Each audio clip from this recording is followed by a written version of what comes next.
नमस्कार दोस्तों, आज के इस वीडियो में हम बात करने वाले हैं जो उपराष्ट्रपति पद का चुनाव है यह किस तरीके से राष्ट्रपति पद के चुनाव से अलग होता है। असल में अभी हाल ही में जो चुनाव आयोग है इसने उपराष्ट्रपति पद के चुनाव की घोषणा कर दी है, यानी चुनाव की तारीख की घोषणा कर दी है।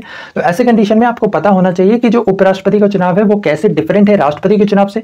साथ ही साथ जो उपराष्ट्रपति पद का चुनाव है इसके लिए क्या क्या प्रोसीजर है, यानी कि किस तरीके से किस प्रक्रिया के तहत उपराष्ट्रपति पद का चुनाव होता है, कौन कौन लोग इसमें वोट कास्ट कर सकते हैं, यानी कि उपराष्ट्रपति के चुनाव से रिलेटेड वो सारी जानकारियां जो कि आपके एग्जाम पॉइंट ऑफ व्यू के लिए इंपॉर्टेंट है, उन सबको आज हम इसी वीडियो में डिस्कस करने वाले हैं। तो बिना आपका ज्यादा समय लिए चलिए वीडियो को शुरू करते हैं।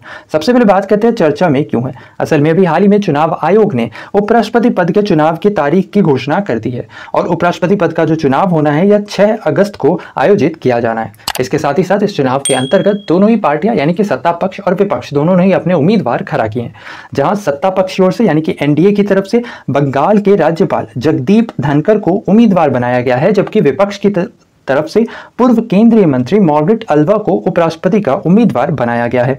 इसके साथ ही साथ पता होना चाहिए कि जो वर्तमान उपराष्ट्रपति हैं एम वेंकैया नायडू, जो कि देश के 13वें उपराष्ट्रपति हैं, इनका कार्यकाल 10 अगस्त को समाप्त होने जा रहा है।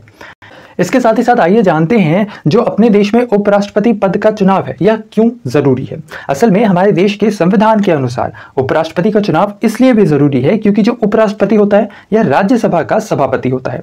इसके अलावा भी कुछ और भूमिकाएं होती हैं जिनका निर्वहन उपराष्ट्रपति के द्वारा किया जाता है, जिनमें जैसे अगर कभी राष्ट्रपति का पद किसी वजह से खाली हो जाता है तो वैसे कंडीशन में यह जो जिम्मेदारी है यह उपराष्ट्रपति को दी जाती है, क्योंकि अपने देश के संविधान के अकॉर्डिंग जो राष्ट्र प्रमुख का पद होता है उसे कभी भी खाली नहीं रखा जाता है।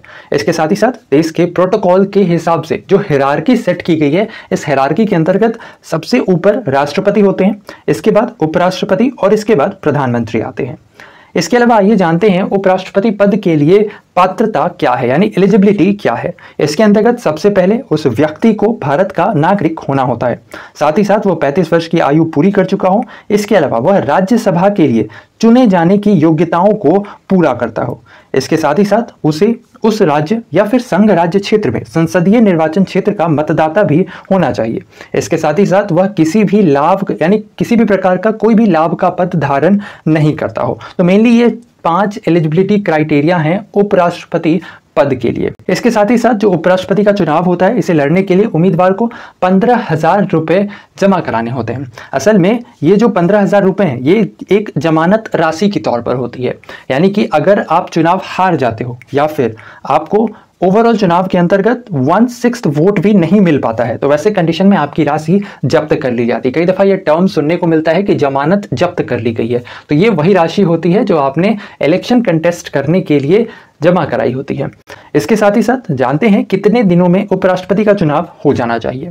तो ध्यान रखना है जो उपराष्ट्रपति का कार्यकाल है इसके पूरा हो जाने के 60 दिनों के अंदर ही चुनाव कराना जरूरी होता है। इसके लिए चुनाव आयोग एक निर्वाचन अधिकारी को भी नियुक्त करता है जो मेनली किसी एक सदन का सेक्रेटरी जनरल होता है। इसके साथ ही साथ जो निर्वाचन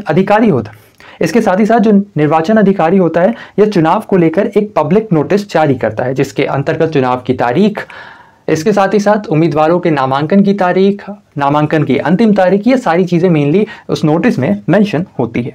इसके साथ ही साथ आइए जानते हैं कैसे होता है उपराष्ट्रपति पद का चुनाव।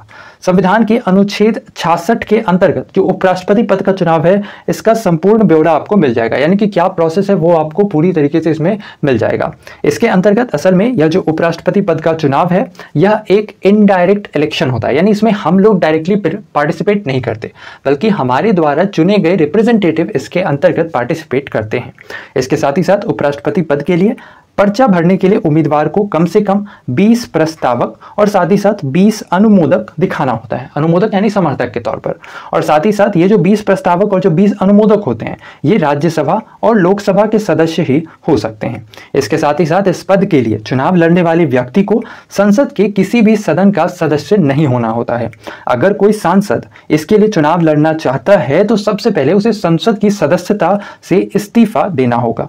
इसके साथ ही साथ उपराष्ट्रपति पद का जो चुनाव है इसके अंतर्गत एक इलेक्टोरल कोलाज गठित किया जाता है, एक इलेक्टोरल कोलाज बनाया जाता है जिसमें जो वोटिंग होती है वह सिंगल ट्रांसफरेबल वोट सिस्टम के तहत वोटिंग की जाती है, यानी कि इसके अंतर्गत आपको एक बैलेट पेपर दिया जाता है जिसमें सारे उम्मीदवारों के नाम होते हैं और आपने उसे प्रेफरेंशियल लिस्ट के अकॉर्डिंग आपने अरेंज करना होता है कि आप किसे पहले स्थान पर रखना चाहते हैं, किसे दूसरे स्थान पर रखना चाहते हैं। ठीक है, इस तरीके से आपने अरेंज करना होता है। इसके साथ ही साथ इसके अंतर्गत संसद के दोनों सदन यानी कि जो लोकसभा होता है और जो राज्यसभा है, इसके सांसद ही इसके अंतर्गत वोट डालते हैं।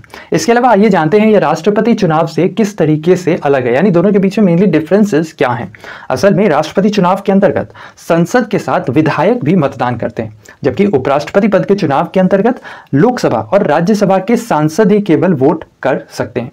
इसके साथ ही साथ जो राष्ट्रपति पद का चुनाव होता है, इसके अंतर्गत जो नॉमिनेटेड मेंबर्स होते हैं वो वोट नहीं कर सकते, जबकि उपराष्ट्रपति पद के चुनाव के अंतर्गत जो नॉमिनेटेड मेंबर्स होते हैं वो भी वोट कास्ट कर सकते हैं।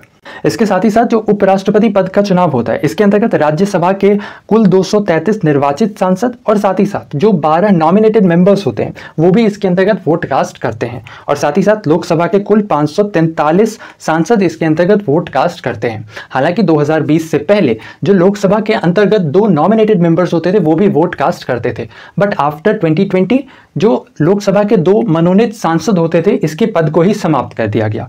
इस पद को असल में समाप्त किया गया संविधान के 104वें संविधान संशोधन 2019 के तहत वर्ष 2020 में। ध्यान रखना है, उससे पहले यानी इससे पहले ये जो 2 मनोनीत सदस्य होते थे ये भी इसके अंतर्गत वोट कास्ट करते थे।